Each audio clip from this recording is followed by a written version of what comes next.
Hello and welcome back to once again the finals of the ESL Power Cup 5 for DoW3.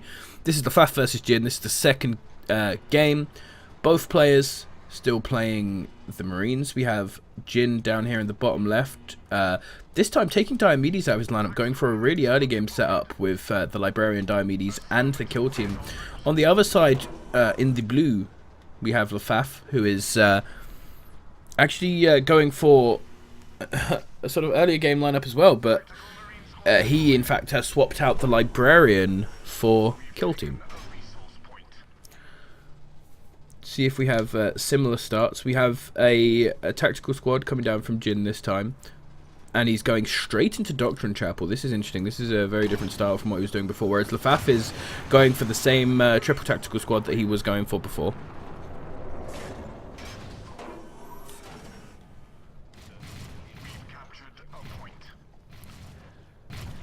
Pushing up this middle control is very interesting. Perhaps going to try and take these 3 points and hold them with a good setup of fire with a lot of Devastators.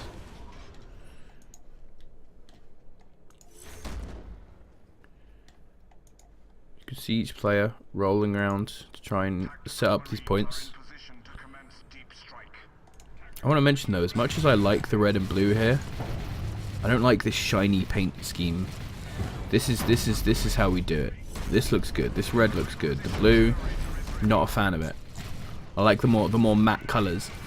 So Jin has actually put his troops in a really bad position here, though. Having that one tactical marine pushing so forward and then deciding to back him up with another one rather than just back him off has really put them in a dangerous spot.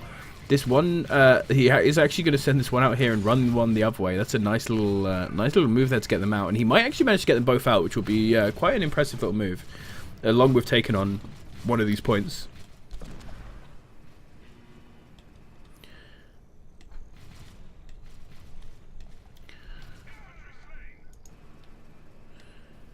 So they are going to get the tax at the end, unfortunately for Jin. But Jin is taking this back point. He's going to get caught now by some tactical marines.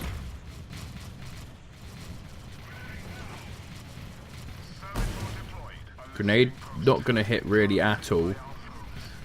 And if this is another tactical marine squad going down from Jin already, then this is kind of a big deal. Like, he's lost 2/3 of an army here. We can look, he does have a 4th tactical marine squad that he's made this game, but that's still a lot. LaFaf only has these 3 tacticals. A 5th coming out as well, so he is going to stay up at 3, and obviously some of this is the money that he gets back from the first ones dying. Which, as much as it might be a system that I'm not the biggest fan of, it does mean that these mistakes early on by Jin are not death. So it has its upsides. Tactical Marines from Jin are going to push in here and try and get some damage in, but there is already a scout out from LaFaf who's going to be holding this position. So Jin, once again, is going to try and push up onto this high ground and defend this, but it's going to be cancelled already. So they're going to put themselves in a dangerous position for nothing. It looks like they will just try and run out the left side, but LaFaf has realised this is countering it, and they're actually just going to teleport on home. Nice little push here from Jin, although it didn't do anything, and it has opened his front up for a counterattack by LaFaf, which will be coming and will actually get a kill on a resource point there. Now, pushing forward, is going to be able to find this building here, and is going to be able to get some free damage onto this while the rest of Jin's units are still on their way back. There is a drop pod going to come down from each side. So neither side want to giving this up. It's going to be kill teams on both sides. But the whole army from the LaFaf is here, ready to start doing some damage. This kill team might be able to just get absolutely shocked before anything can retreat. The Flamer and the Vortex Grenade out from LaFaf's kill team is going to absolutely shred this. And now it's kill team versus no kill team. Although LaFaf's kill team has taken a lot of damage there, is being forced to retreat. But there are more troops here still on LaFaf's side. This does look like it could be a win. These grenades are going down to get some work, and there are now Devastators in the backline. The Devastators could be what turns this fight. And they will manage to pick off the kill team on the back before they leave. So both kill teams have gone down, and the Devastators will push the rest of the army out, although they will get hit by a scout grenade there. So no more damage coming on for these. Scouts popping down here to help this servitor. So overall, I feel like that situation was a win for LaFaf. However, just from the playstyles, Jin has now got out these Devastators, which means he is now a more powerful power spike in his army development right now than LaFaf is. And it looks like he's actually just going to roll around the right to take out this point. Very smart idea. Pushing into the enemy's base in this game is very rarely the safest, most efficient thing to do. And a elite point generator coming down here from LaFaf. I am surprised that we don't see one down from both players. What's more interesting, in fact, than this is this. Because on this map it is so safe to just have these both down. That could be a reaction to the amount of money that he does not have with the losses early and his decision. Very good setup here. The Devastators were on the back, out in the open. Just get absolutely caught out by LaFaf, who puts the first squad in melee in order to take them out. Very smart move. And Jin is still just trying to take out this resource. He feels like, it looks like from all of Jin's play, he very much believes that it's all about taking out resource generators. It's all about forcing the enemy army to be spending money on that, because an army can swing at one point with the right fight. You know, just chipping down the army isn't as useful as it might seem at first. However, if you do keep just losing your army, that is a lot of money that you are in the end going to lose. These scouts are desperately trying to take out this marine on the right that they will get. This other marine is very close to going down from these tactical marines at the front. The barracks down here. Second building. Looks like, I'm going to assume it's going to be similar to last game. We're going to see some scout snipers coming out of this. As we have LaFaf taking out the generator in the middle. Listening post up on the left. LaFaf's army is still out in the middle. This gives Jin an opportunity to push around the left, perhaps, but he's going to go straight through the middle. Feels like he's got to make sure his Doctrine Chapel is safe, which is a downside of placing out so far. Scouts are going to start popping on these tactical marines who have found there. A banner and a drop pod coming down, which is going to force LaFaf to just leave the situation.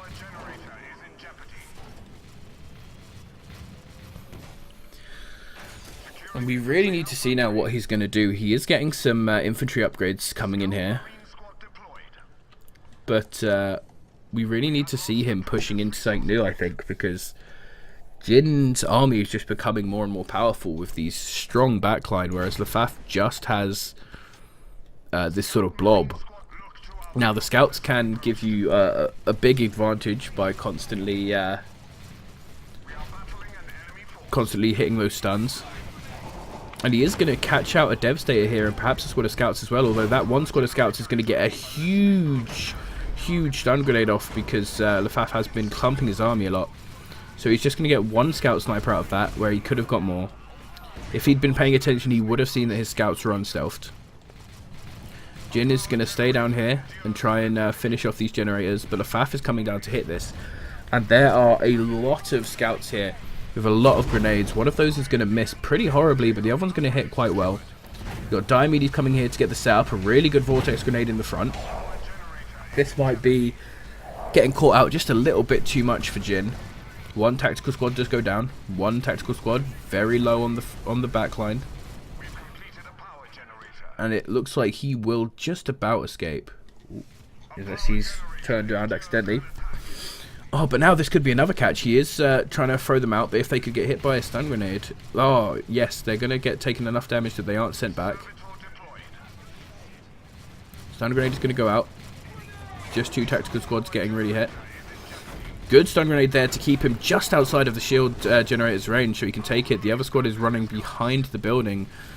And there is now this huge force pushing down on here. They're going to throw down the Holy Standard even, and then they're going to come around the side so that they can get damage onto this building and onto the squads around the side, while Diomedes gets inside and deals with the scouts that are keeping the shield generator up. The Devastator and the scouts from Jin are having to retreat back into the safety of their turret.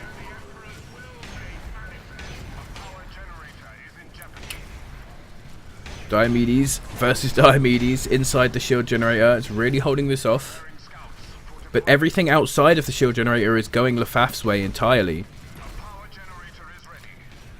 A lot of these scouts on the outside, and LaFaf is just going to back off by the looks of it. His banner is falling down. Ooh, taking out some squads in the backside. Getting a little bit of damage done to this building perhaps. Diomedes just left to die in the middle, unfortunately. I think he may have been concentrating too much on the back, but he is going to get Diomedes out. Diomedes absolutely mental. Gonna get taken down by his nemesis, other Diomedes, though. And other Diomedes will survive. It's quite a bad situation there. But this Doctrine Chapel is definitely going to go down there. There's no way this stands.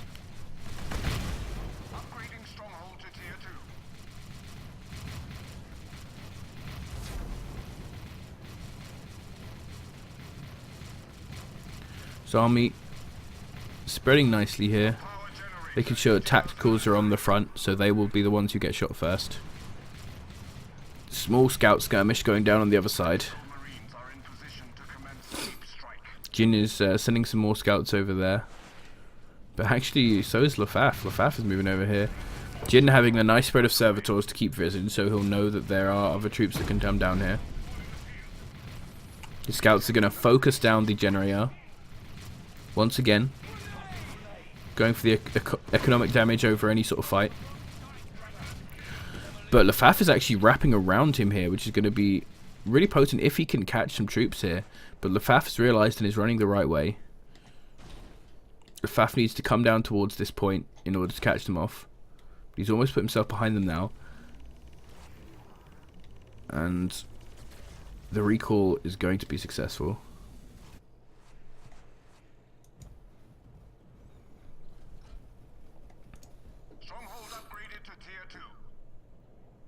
So LaFaf feels really ahead, but his army is very much scrappy. He's gone to tier 2. I misheard that. So we're going to be able to see some higher level units come down from LaFaf. Preparing servitor for deployment.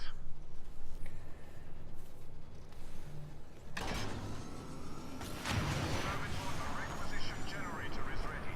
We are battling an enemy force westward. The map control is entirely in LaFaf's favour. Jin is just moving a small troop of scouts around the map, and apart from that he's just defending, setting up another Doctrine Chapel. He also has gone to tier 2. So, and we have a Doctrine Chapel here, so I'm definitely assuming we're going to see the big las cannon forces start to be built on either side. No upgrades coming down from Jin though.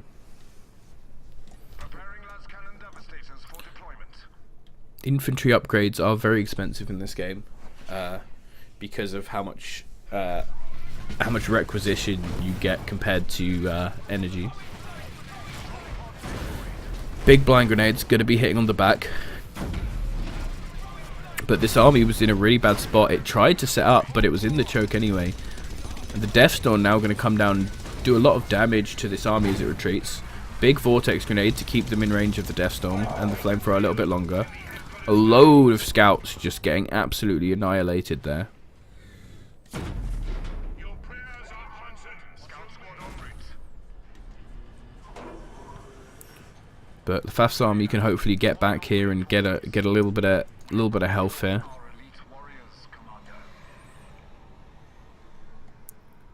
So Jin is now trying to take back the map a little bit with that good fight. Lots of Devastators. Last Cannon Devastators coming out. But Gabriel now down for LaFaf because he has been holding that elite generator that Jin has not. They're actually just going to push up and show themselves straight into the middle, not sure why. Although, yeah, custom Gabriel. Look at this. Look at that. Excellent. Scout just going to get absolutely annihilated there. And he's going to push in as he leaves the servitor to catch that. Going to be able to stop this from having any sort of resource collection in the middle. Jin is going to be kept down on one position here. And if Jin does push out onto the side, which looks like he will, he may take this listening post, but there could be a lot of damage done to his backline by LaFaf once he realizes this.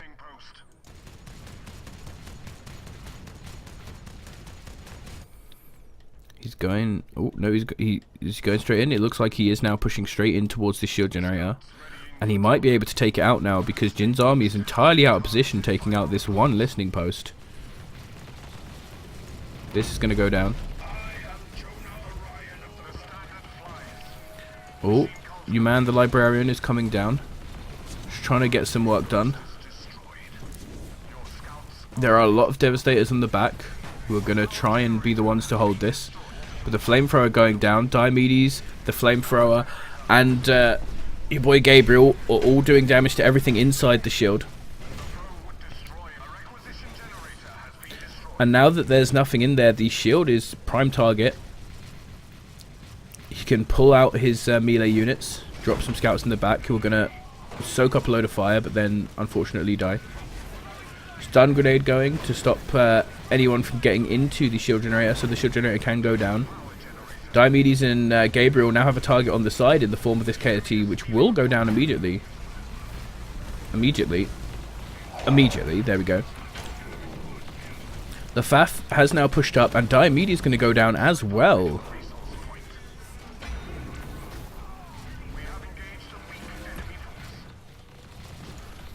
And now, that loss there, it was probably the death knell for Jin. Out of position so much that he just lost all of his front, both of his buildings, his shield generator, and now both of his heroes in the attempt to defend. He does still have a nice little setup of devastators here, but he's going to lose all of his resource collection ability. This little generator up here will not last long. They're trying to push in to defend this, but LaFaf's just going to move around to the other side of this and get range damage onto here. All of these plasma guns now as well, rather than just bolters. And these become incredibly powerful now. These tactical marines with the plasmas are a real menace to anyone else. Last cannon versus last cannon, and unfortunately for LaFaf, Jin has just more last cannons. I'm gonna move back in here just to say, no, you don't get to put that up. I am here. You can put that up maybe sometime when I'm not here. So the last cannon's just gonna finish that off. And actually, they've moved up. The Devastators have moved into a forward position to push into this, and this is gonna be really bad because there's now a vortex grenade on this. Gabriel is getting in there. Two of them are going down already, with absolutely nothing in the front to stop to defend these. Jin pushed up with his Devastators, and LaFaf just reacts immediately and kills them, and now he's going to go for the throat. He feels like he's done so much damage and he has such a strong place. You got the heal from the drop pod there, and Jin just has nothing to defend it, so he is going to tap out, and well played. GG to LaFaf, the winner of the 5th ESL Power Core Cup. And thank you all for watching.